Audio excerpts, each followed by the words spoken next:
Happy 4th of July, monkeys. I'm Eddie Braverman, that's Midas Mulligan Magoo, and this is episode 28 of Not Safe for Work on WallStreetOasis.com. I'm coming off a week on the Mediterranean beaches of Spain, so if I'm a little rusty today, cut me some slack. This week we're covering the latest developments in the Dominique Strauss-Kahn case and how Christine Lagarde's appointment could be a good thing for the U.S., so let's get it on. The Dominique Strauss-Kahn case more or less fell apart in spectacular fashion on Wednesday, and it all came down to a recorded phone call between the alleged victim and her boyfriend in a Phoenix jail. I don't know how anybody doesn't know that phone calls are recorded when you call a jail, but be that as it may, the call took place less than a day after DSK was arrested. But it took until last Wednesday for prosecutors to get it translated because the woman and her boyfriend used an unusual West African dialect. During the call, during the call, the woman told her boyfriend that she was fine and told him, "Don't worry, this guy has lots of money. I know what I'm doing." Famous last words. So now DSK is out on his own recognizance, and the evidence against his accuser is piling up. Starting to look like the whole thing was a massive setup, which a lot of people said to begin with. It just wasn't a massive setup by Sarkozy. And here's the kicker. DSK will now be the next president of France thanks to this incident. You heard it here first. What do you think, dude? Well, this reminds me of another certain shady character who was putting certain things in certain openings on certain people at a certain time, who became a president of a certain place and was certainly a shady piece of shit. But, you know, I don't know. But it's an interesting situation just because obviously anytime a girl cries rape these days, there's dollar signs involved. So the people who actually are victims of some very heinous acts oftentimes have to prove themselves in ways which really have nothing to do with the case. We still don't know if he did anything wrong or not. You know, the fact that she's going after the money does not mean one thing, you know, in either direction. No, and I don't think anyone could ever say the guy's not a total fucking scumbag. I mean, either way, whether he raped her or not, the guy's just a dick. But, you know, here we are. The bottom line is there was talk of mouth sodomy and, you know, we don't want to get into too graphic details, but whenever there's sharp objects involved, such as teeth, I have a hard time believing you can really force anything, you know, unless you took a whole lot of Viagra and got one of those tadpole pumps installed or something. I don't know. But either way, good luck to him because, I mean, France can't do any worse than Sarkozy, and whoever's running that shithole is bound to fuck it up anyway. Oh, I don't know, man. I happen to like Sarkozy, and I like some of the people that he's put around him, but I am definitely in the minority over here, man. He just got assaulted this past week. He was like walking down this place, some guy grabs him out of nowhere.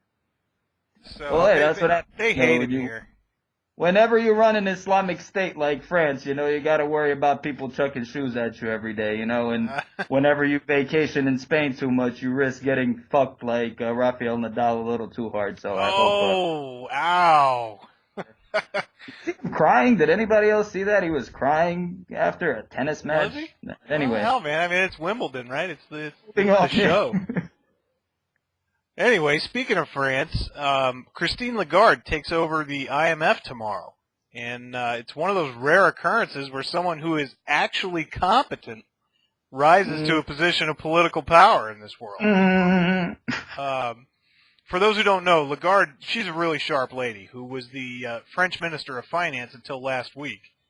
She was widely regarded as the best economic chief in the EU, and she's the first woman to ever head a G8 economy. Now, I've never personally had much use for the IMF. In my opinion, the IMF represents the interests of the very worst people on the planet and enables them to enslave nations through predatory lending. I'm not expecting that to change under Lagarde, but I am expecting a more free market approach to IMF business under her. I personally don't think taking the IMF job was a good move for her because it's the equivalent of say, Tim Geithner leaving the Treasury Secretary job to head up the World Bank. But it might be a good move for the U.S. on balance. Lagarde has some pretty deep Chicago roots. She was the first female director for Chicago-based law firm Baker McKenzie. And she's not nearly as antagonistic toward the U.S. as some of the other candidates for the IMF job. So what do you think, dude? All right, I'm about to go Superman round the world conspiracy theory on your ass here real quick. All right, first of all, the first woman to head a G8 economy was Hillary Clinton, because I can't get off the subject.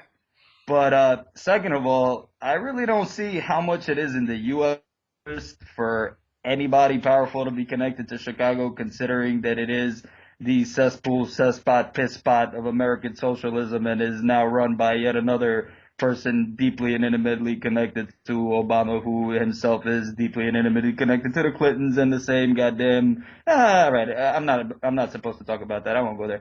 Let me say this much about Chrissy, what I like about her. She was the Minister of Fish and Wildlife, so she definitely knows how to handle a pole. We really like that in our leaders. Oh, man. So, anyway, she does come from really good pedigree. The one thing, seriously, that worries me about her, and in general, in the state of these big global NGOs, especially in regards to finance and economics, she comes from an academic family. I mean, her parents were professors. Yep. She's a career academic. She's a labor and antitrust lawyer. Stuff, yeah. There are a lot of underlying, very political issues. There's that statement of hers about, we have $1 trillion on the table to combat any problem with regards to Spain, Greece, or any of the other troubled economies.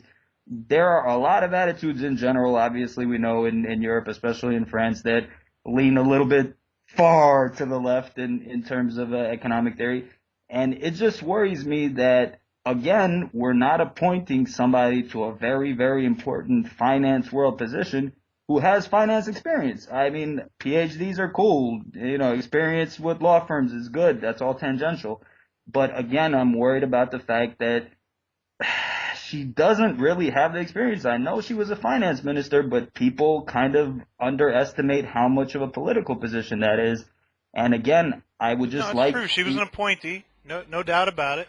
She's a lawyer. She's a labor lawyer. That doesn't mean she's not. Don't you think it's appropriate though that the IMF, who is supposed to be the backstop for the poorest in the world, don't you think that somebody at the top of that organization ought to be, labor oriented? I mean, you just look at who she's replacing.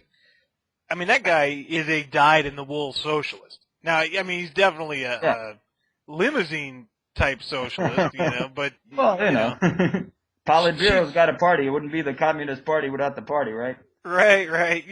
But she's definitely got a more free market bent to her than her predecessor. She's certainly, I mean, I don't want to go too far on a limb here, but I would say she's certainly less likely to rape West African maids in a hotel room. Well, see, you keep bringing me back or be set up for something like that. Why do all these French female political appointees have to have faces that actually look like this one with the the long? Come on, don't say that. She's shaved off the shit stash over here. She's a handsome woman, I will have you know.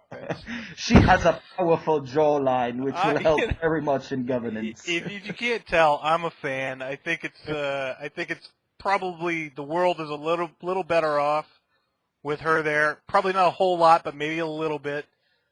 She probably shit in her shoe a little bit taking this job, but I think it's a good thing, and I think the U.S. might benefit from her perspective. We certainly won't benefit from any policy, but her perspective might help us out a little bit. A week on the beach can do a lot for your perspective, so I'm not gonna go around trying to burst your bubble. I'll buy it for now. That having been said, I think, going back to the point I made earlier about too much academics in a field, which definitely requires hands-on experience, is kind of a big reason why we got into this mess in the first place from the American. The Bernanke. Wait, excuse me? You don't say. The Bernanke. But he went to Princeton, Eddie. Oh, yeah, of course. What am I thinking? You are not Ivy League, sir. No, that's basically my take on it. We definitely need some new new mouth rape stories, and personally, I'm more of a fan of raping chicks with burqas. Oh wait, oh my god, Oh, dude. oh. But should probably stay away from that stuff. I expect so. You read anything decent lately?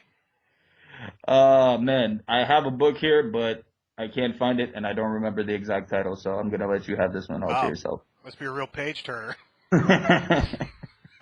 Actually, I don't have a book this week. I have a blog post that I will link to.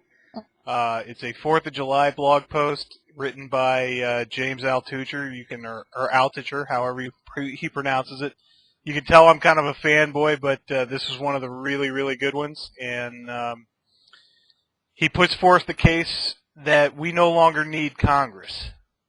That we still need the executive and judicial branches, but we no longer need the legislative branch. So check it out, because I'd like to hear what you guys have to say on the subject. I think it's pretty well laid out, and I can't say I disagree. Hey, I think we need an American king. His name should be George, and the rest can take care of itself. Yeah, okay. All right, guys, that's all we got this week. Keep your heads low and your powder dry, and we will see you next week on NSFW. Happy 4th, boys. Enjoy. Take care, guys.